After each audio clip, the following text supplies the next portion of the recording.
კიდევ ერთი საინტერესო ფაქტი წმინდა წერილიდან.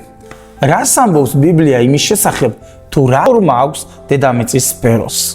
ჩვენ ვიცით, რომ ბოლო საუკუნეებში გახდა ცნობილი ჩვენთვის, რომ დედამიწა მრგვალი იყო, მაგრამ ამას ჩვენ წმინდა წერილი დაახლოებით 2800 წლის წინ გვესაუბრება ესაია წინასწარმეტყველის პირით.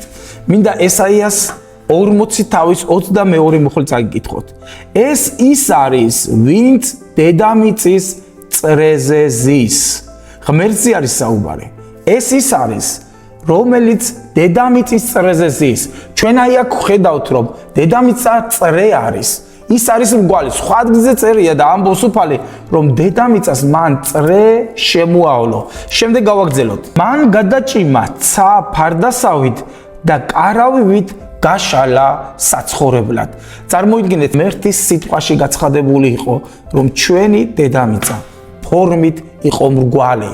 ის წრე იყო, რომელიც ცაში დაკიდა, არაფერზე ჩამოკიდა ღმერთმა.